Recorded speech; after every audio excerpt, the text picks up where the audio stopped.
Muy buenas noches, queridos trasnochadores. Un velorio debería ser una despedida, pero no siempre lo es. Hay velorios donde se escuchan pasos, donde alguien parece no aceptar su destino, donde el ataúd no siempre está tan quieto como debería.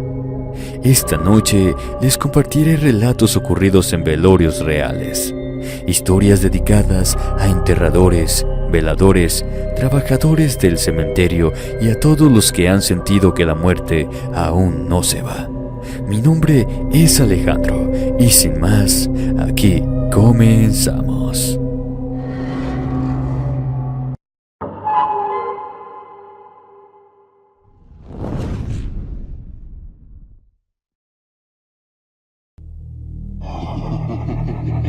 El velorio.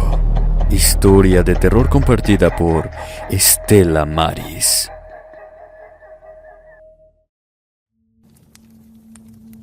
Muy buenas noches, comunidad del inframundo. Mi nombre es Estela Maris.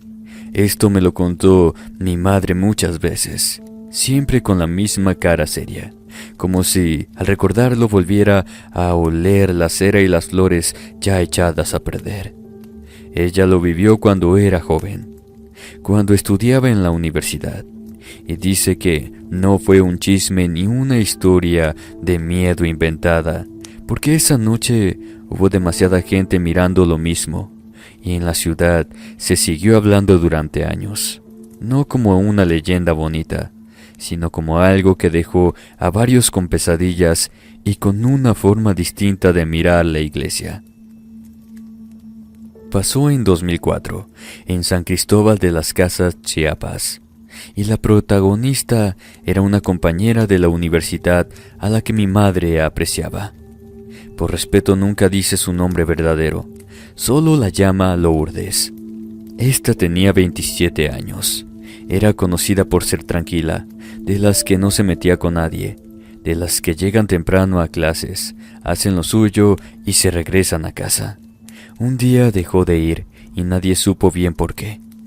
Al principio pensaron que era algo familiar, luego de que había enfermado, y con el paso de las semanas el asunto se fue enfriando hasta que, meses después, mi madre se enteró de que había muerto de repente. Nadie estaba preparado para eso, menos sus compañeras, menos la gente que la veía joven y entera. El velorio fue en la casa de sus padres, una casa donde se notaba la religión desde que uno cruzaba la puerta. Mi madre dice que era imposible no fijarse porque había imágenes por todos lados, crucifijos en las paredes, cuadros de santos, veladoras, rosarios colgados, una mesa con estampas y flores. El ambiente tenía ese silencio de velorio, pero también una tensión rara, como si la casa estuviera sosteniendo algo por dentro. En la sala estaba el ataúd, rodeado de flores blancas, y Lourdes se veía quieta, pálida, con el maquillaje puesto deprisa para que pareciera que estaba dormida. Lo que a mi madre le pareció extraño desde un inicio fue el sacerdote del pueblo. No llegó a rezar un rato y ya. Se quedó en la casa como si fuera parte de la familia. Caminaba por la sala, hablaba con la gente, escuchaba a todos los que llegaban. Pero cada vez que alguien se acercaba al ataúd, él se mantenía a distancia, como si no quisiera pegarse demasiado. Se veía normal cuando saludaba, incluso sonreía por educación. Pero cuando se trataba de los padres de Lourdes, se apartaban a una esquina o a un pasillo, lejos del resto de la gente. Hablaban en voz baja y el sacerdote asentía serio, con la mirada fija, como si estuvieran acordando algo que no debía escucharse. Durante la noche, el sacerdote se acercó varias veces al ataúd con agua bendita.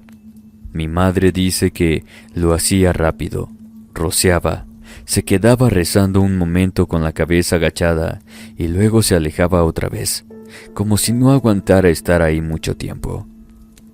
Nadie lo cuestionó, porque en un velorio uno no se pone a preguntar, uno solo acompaña a los dolientes. Pero ella sintió que no era una visita normal, que él estaba vigilando más que consolando. Poco antes de la medianoche, cuando la sala estaba llena de murmullos bajos y rezos que iban y venían, el sacerdote volvió a acercarse. Mi madre estaba sentada con otras compañeras de la universidad y alcanzó a ver cómo él levantó la mano, roció agua bendita sobre el ataúd y se quedó rezando frente al cuerpo. En ese momento se hizo un silencio raro, de esos que no se planean, como si todos hubieran dejado de respirar al mismo tiempo. Entonces se dejó escuchar un quejido. No fue un ruido de madera, fue un quejido claro, como de dolor, como si alguien lo hubiera soltado desde adentro del ataúd. El sacerdote retrocedió con el rostro cambiado, con los ojos abiertos de miedo, y el ataúd empezó a temblar. Primero fue un tirón leve, luego otros más fuertes, hasta que el movimiento se volvió brusco, como si alguien lo golpeara desde adentro.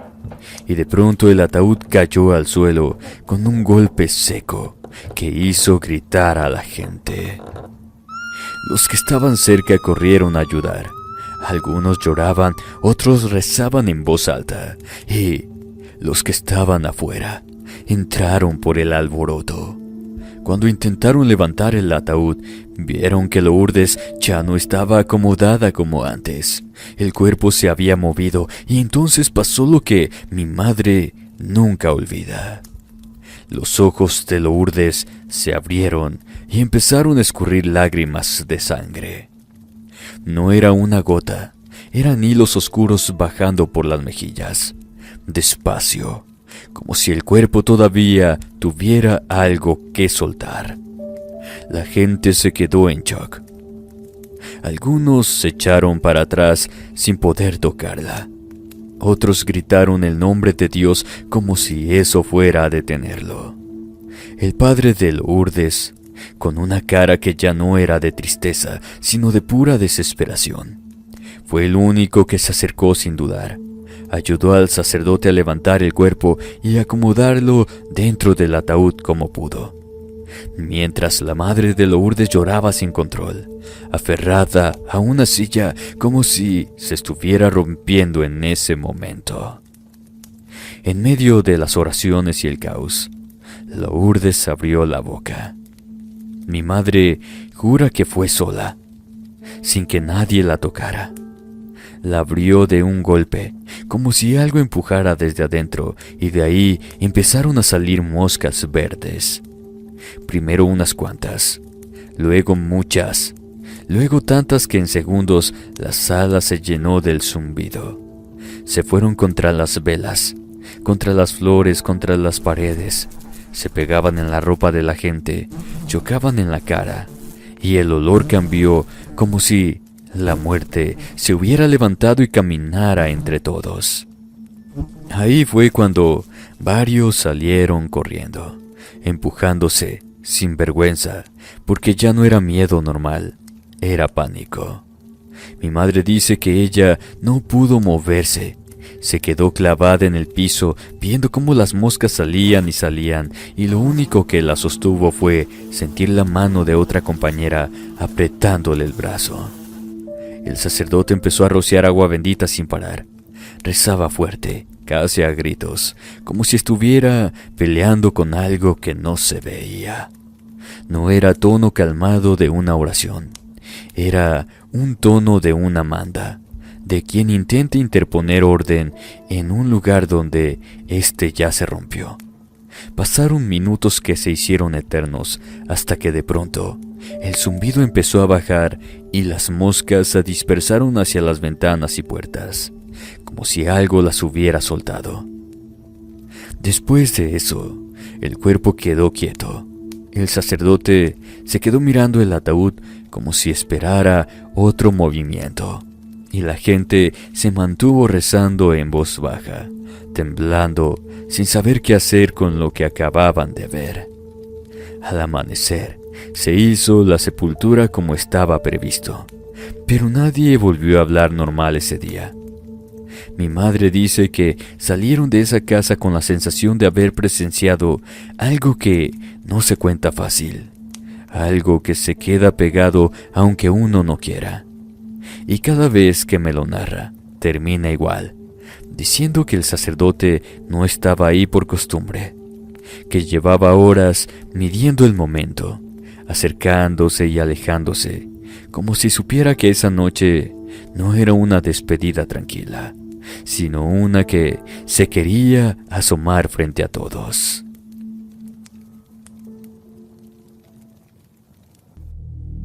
El recado. Historia de terror basada en hechos reales compartida por Fabián Rosales. Muy buenas noches, oscura comunidad. Mi nombre es Fabián Rosales y esto me pasó en el año 2007, cuando tenía 18 años, en Ciudad Guzmán, Jalisco. A esa edad, uno cree que la vida es larga y que siempre habrá tiempo para arreglar las cosas, para despedirse, para volver a ver a la gente. Yo tenía un amigo muy cercano, de esos con los que creces y te acostumbras a compartir todo. Se llamaba Iván. Éramos muy distintos en una cosa que para mí era importante. Yo creía en Dios desde niño, y él no. Iván decía que la fe era una muleta, que la gente se inventaba un cielo para no aceptar el miedo de la muerte.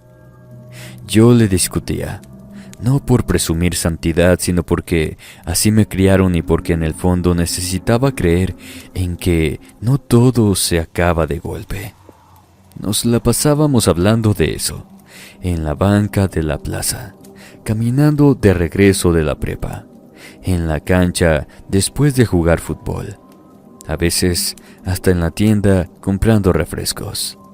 Nunca nos poníamos de acuerdo y tampoco era lo que buscábamos, pero nos divertía pelear con argumentos y burlarnos uno del otro. Él diciéndome que yo era bien terco y yo diciéndole que un día le iba a tocar tragarse sus palabras. De tanto darle vueltas al tema, salió una promesa que parecía broma, pero la repetíamos tantas veces que se volvió seria.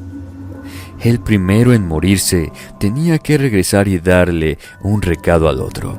Solo eso, una señal clara para que ya no quedara duda de nada. Yo le decía confiado. Iván se reía y me decía que si moría no iba a volver porque no habría dónde volver.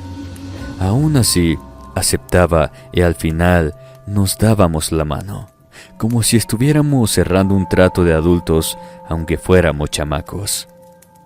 Ese mismo año, a finales de octubre, Iván tuvo un accidente en carretera. Fue de noche, en una curva. Dijeron que el carro se le cerró y el golpe lo sacó del camino. Cuando me lo contaron no le creí. No me entraba en la cabeza que un día estaba en la cancha conmigo y al otro ya no. El velorio fue en su casa, una casa sencilla cerca del centro, y la noticia corrió rápido porque Iván era muy conocido, pero aún con gente entrando y saliendo, yo sentía que todo estaba apagado, como si el barrio entero se hubiera quedado sin voz. Por la forma en que quedó su cuerpo, el féretro estaba cerrado. No hubo forma de verlo por última vez. Solo estaba una foto grande de él, sonriendo, con el cabello desordenado como siempre, rodeada de flores. Esa foto pegaba fuerte porque era Iván vivo, Iván normal. No el Iván que la gente decía que había quedado destrozado. Su mamá estaba sentada cerca, con los ojos secos de tanto llorar. Su papá caminaba de un lado a otro, serio, como si no supiera qué hacer con las manos. Yo me quedé horas sin decir mucho, sintiendo una mezcla de coraje y tristeza, porque no hubo despedida. porque no hubo una última plática, pues la vida se lo llevó de golpe. Cerca de las 5 de la madrugada ya me estaba ganando el sueño, pero no podía dormirme ahí con la imagen de la foto al frente. Sentía la garganta apretada. Me dieron ganas de salir, tomar aire, y se me ocurrió fumar un cigarro para espantar el cansancio. Le pedí permiso a sus papás y me fui al fondo de la casa. Atrás tenían una huerta pequeña con árboles de limones y un pedazo de tierra donde Iván ayudaba a su papá cuando era niño. Era un lugar tranquilo, oscuro, con la luna alumbrando lo suficiente para ver hojas brillando por el terreno. Me quedé parado ahí mirando el cielo, lleno de estrellas, y me acordé de las madrugadas jugando fútbol con los otros muchachos, cuando terminábamos sudados y felices, sentados en la banqueta hablando de cualquier cosa. Me ardieron los ojos y se me salió una lágrima. Sin pensarlo, murmuré una disculpa, como si Iván pudiera escucharme. También pedí, con esa fe terca que siempre tuve, que si de verdad existía algo después, me dejara saberlo, aunque fuera solo una vez, aunque fuera para no quedarme con esa duda atorada en el pecho. En ese instante escuché mi nombre. No fue un ruido en la calle, ni una voz de la casa. Fue su voz. Era la voz de Iván, clara como cuando me gritaba desde la cancha. Sentí un golpe en el estómago, como si el cuerpo se me hubiera enfriado de repente. Bajé la mirada hacia la huerta, hacia un tramo donde la luz de la luna no alcanzaba bien, y ahí lo vi. Era Iván. Estaba de pie mirándome. No traía sangre, no traía golpes, nada del accidente. Era él completo, limpio, con la misma sonrisa de siempre, y eso fue lo que más me sacudió porque se veía tan real que por un segundo pensé que estaba soñando parado. Pero yo estaba despierto, lo sabía porque el cigarro seguía encendido en mi mano y porque el aire frío me pegaba en la cara. Iván me pidió que no me asustara y me habló como si estuviéramos platicando normal. Me dijo que sí hay algo más, que Dios existe. No lo dijo con emoción, solo con firmeza, como quien viene a cumplir un trato y ya. Yo quise preguntarle 1000 cosas, quise decirle que no podía ser, pero mi cuerpo no reaccionaba. Me quedé quieto, nomás viéndolo. Entonces noté que a un lado de él había algo más. Primero lo sentí por el olor, un olor fuerte, asqueroso, como azufre y carne echada a perder. Se me revolvió el estómago.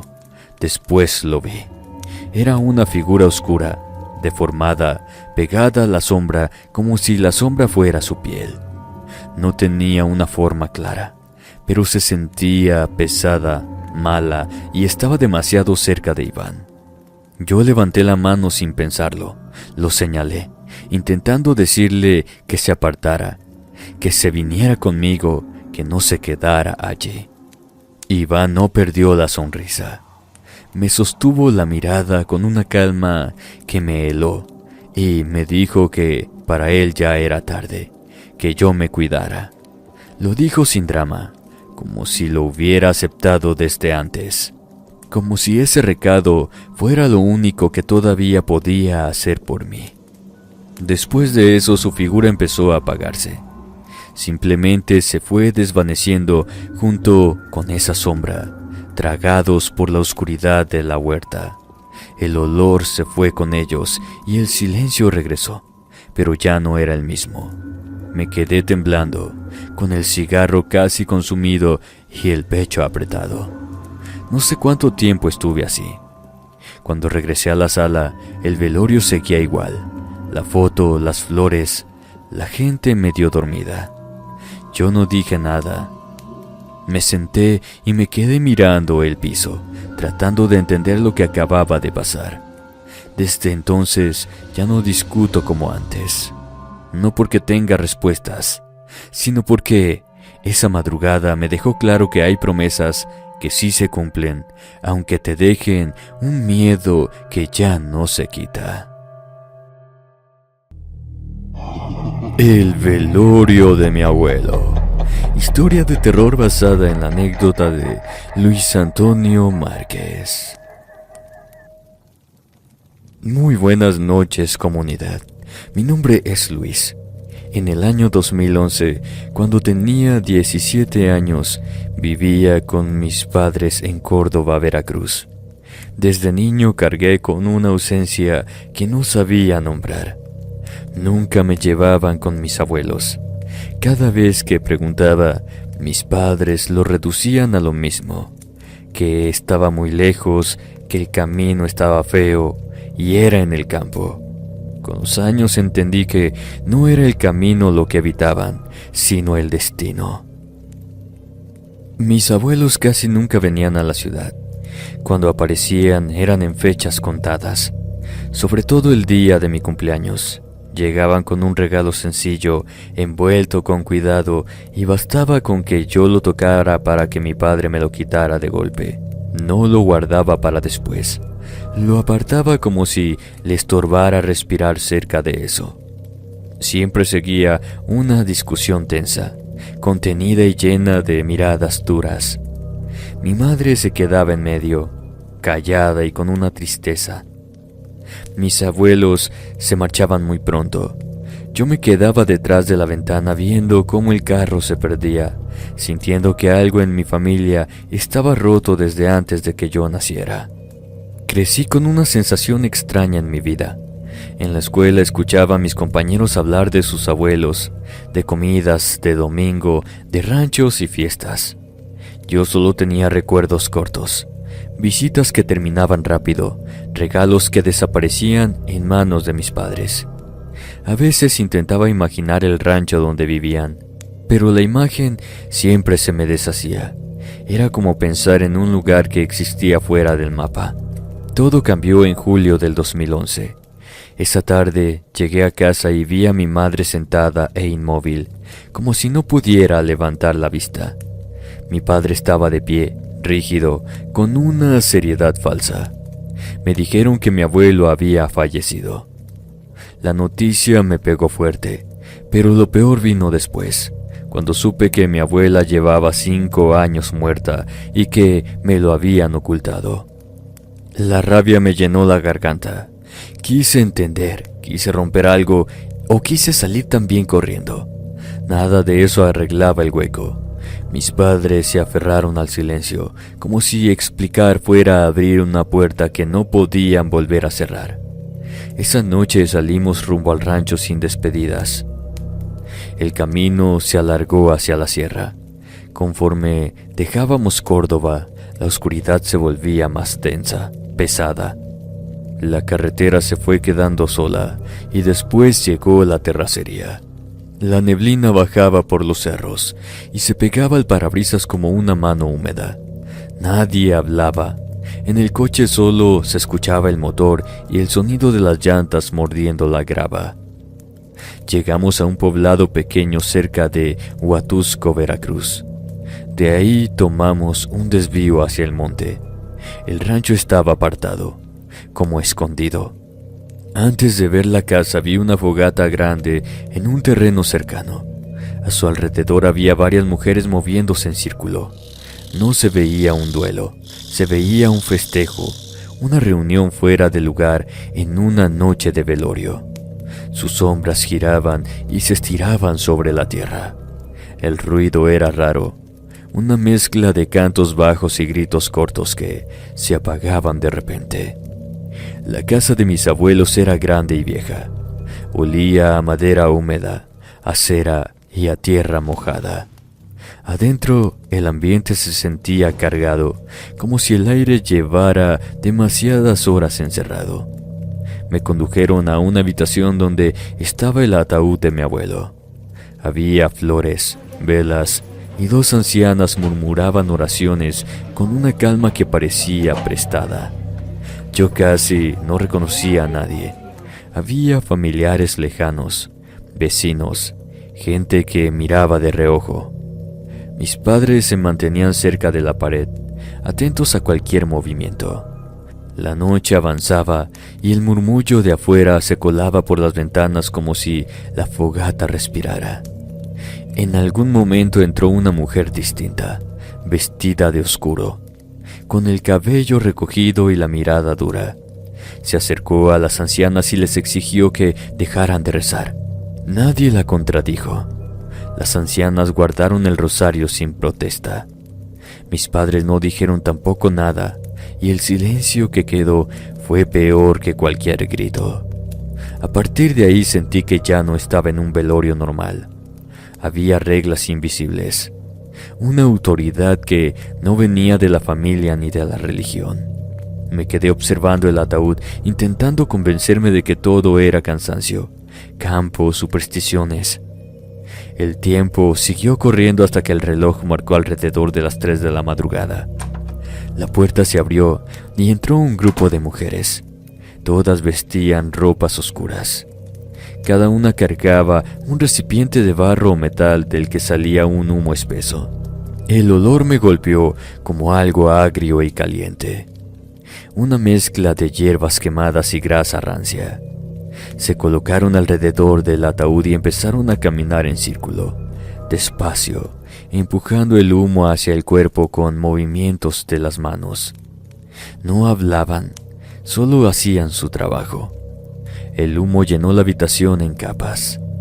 Me ardían los ojos.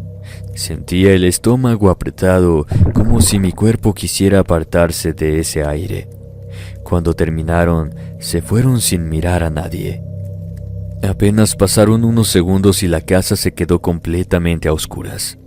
La luz se fue de golpe. En el mismo instante, afuera se levantó un griterío eufórico, como si celebraran la oscuridad. Ese sonido vino del terreno de la fogata, multiplicado por el monte. Mis padres y los demás adultos se levantaron y salieron a buscar lámparas. En esa confusión me dejaron solo en la habitación con el ataúd y una sola vela. La llama temblaba. El humo que quedó suspendido empezó a moverse de manera extraña. No era un remolino normal. Ante mis ojos ese humo comenzó a tomar forma, como si algo intentara vestirse con él. En pocos segundos se dibujaron 4 figuras altas, demasiado altas, con contornos irregulares. Sus rostros no estaban del todo definidos, pero unos ojos amarillos brillaban con fuerza dentro de esas formas. No me miraban a mí, veían directo al ataúd. Se acercaban sin caminar, solo cambiando de lugar como sombras densas. El aire se enfrió. Sentía las manos entumidas, la boca se me secó. La vela pareció achicarse, como si la luz se rindiera. Entonces regresaron mis padres con lámparas. La habitación se iluminó de golpe y las figuras desaparecieron al instante, como si la luz las deshiciera. Yo quería hablar, pero mi garganta no respondió. Mi madre se acercó al ataúd y se detuvo. Su respiración cambió. Luego soltó un grito que me atravesó el cuerpo. El cadáver de mi abuelo ya no era el mismo. Estaba todo seco, encogido como si lo hubieran vaciado. La piel se veía tirante, pegada al hueso. El rostro lo tenía con una rigidez antinatural. No parecía un cuerpo de horas, parecía un cuerpo de años. Nadie tocó el ataúd y ni siquiera quisieron rezar de nuevo. Nos quedamos ahí observando, sin saber qué hacer con ese cambio imposible.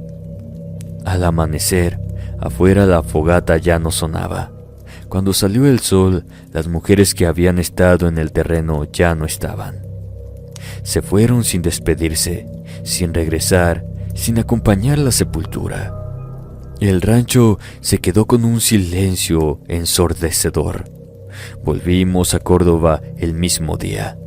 El viaje de regreso fue igual de callado. En las semanas siguientes mi padre vendió la propiedad. Nadie discutió esa decisión.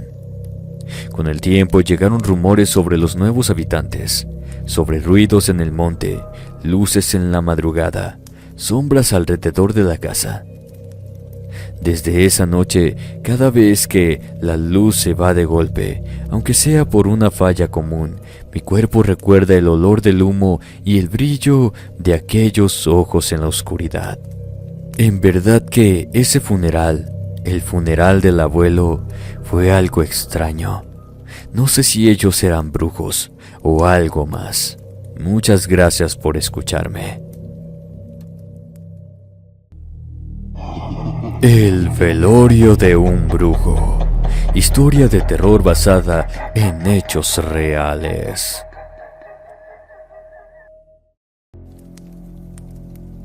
Mi nombre es Gastón Vilca. Esto me sucedió en el año 2018, cuando tenía 23 años y vivía en Tepic, Nayarit. No crecí metido en historias raras ni en cosas del monte. Yo era más de trabajo, rutina, salir con los amigos y volver a casa sin pensar demasiado.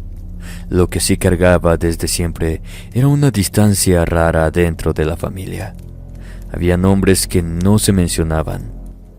Uno de esos nombres era el de mi tío Eduardo, el hermano mayor de mi padre. Cuando nos avisaron que había muerto, sentí una tristeza extraña.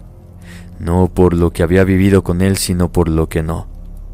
Era familia, pero casi no lo conocí. De niño lo vi 2 o 3 veces, siempre de paso, siempre como alguien que llegaba, se quedaba un rato y desaparecía del mapa. Mi padre se tensaba cuando aparecía su nombre y mi madre cambiaba el tema. Yo crecí pensando que era un pleito viejo, de esos que se heredan sin explicación. Antes de salir al velorio, mi padre no habló mucho.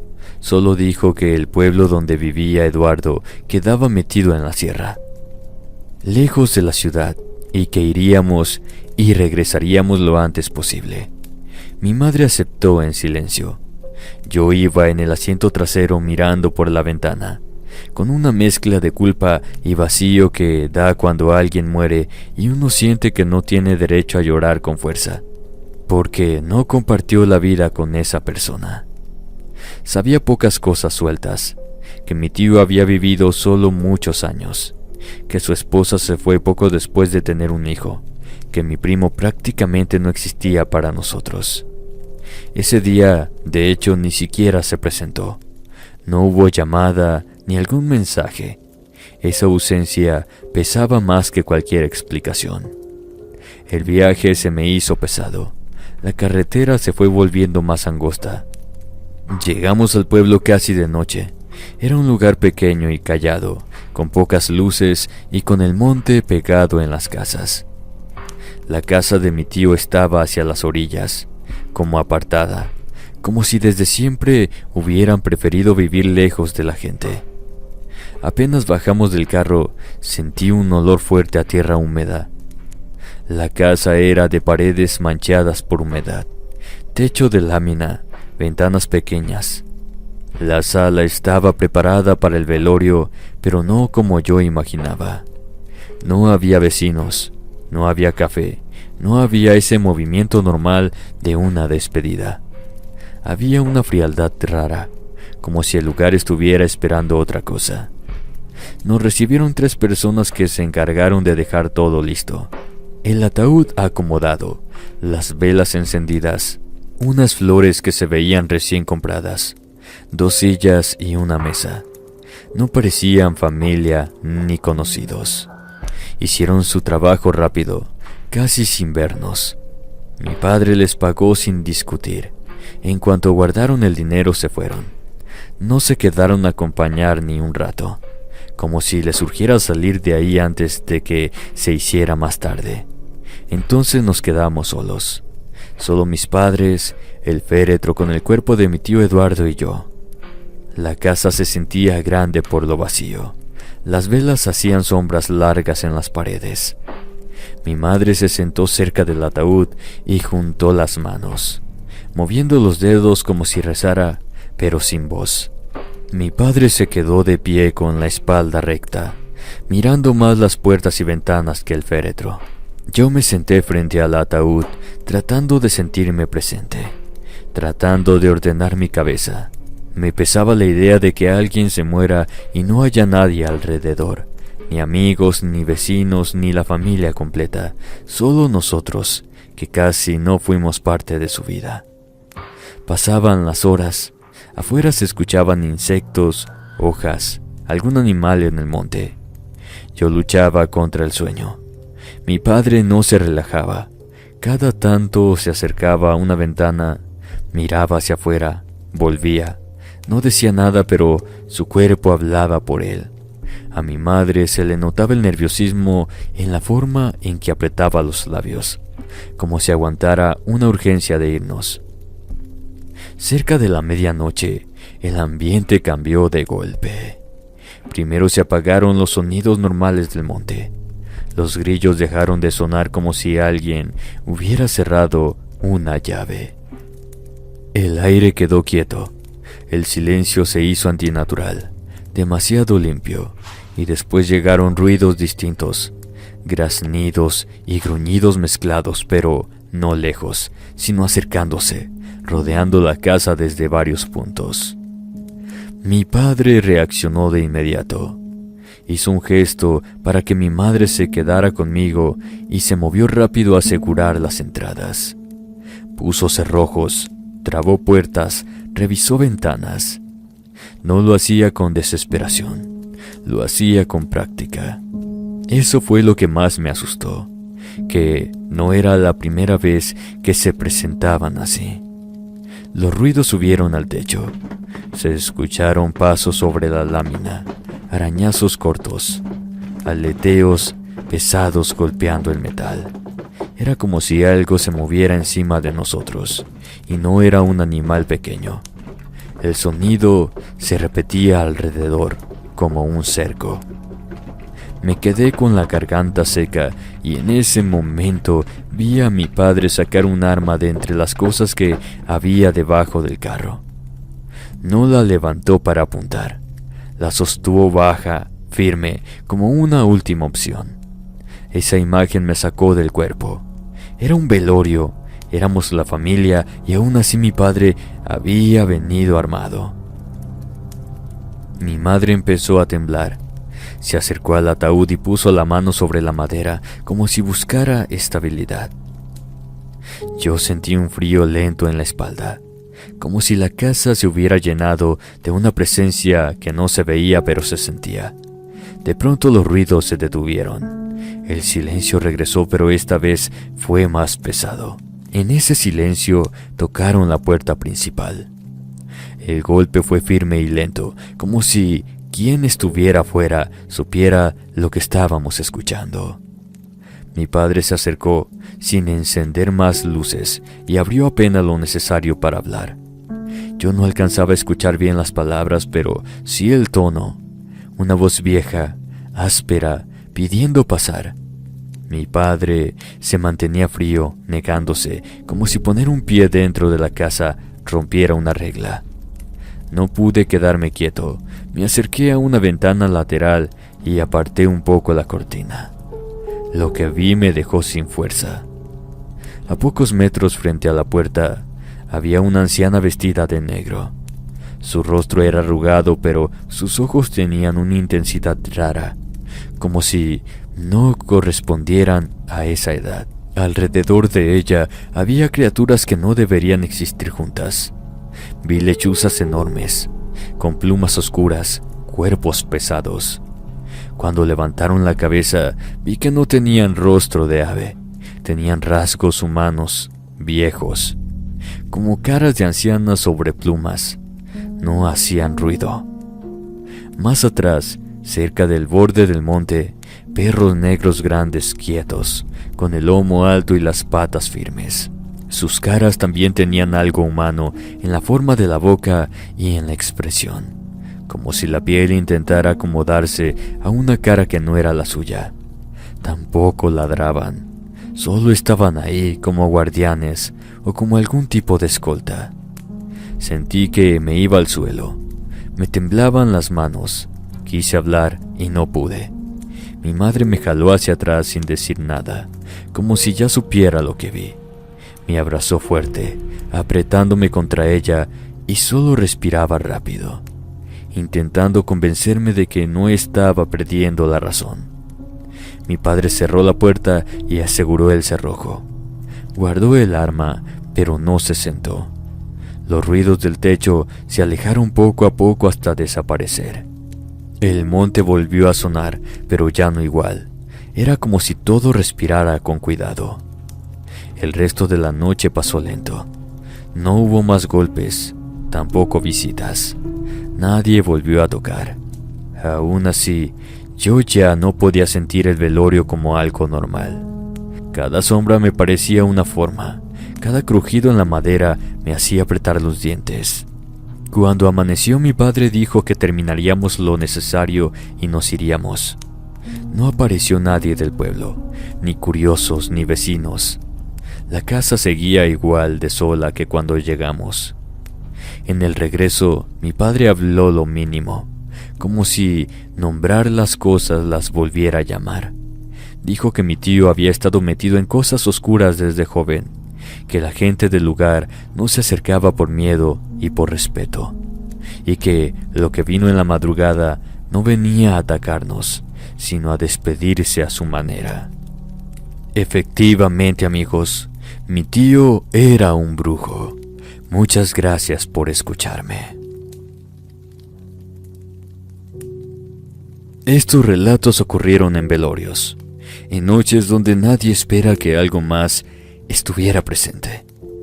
Si el video le gustó, me encantaría que lo comparta con algún amigo o alguna amiga.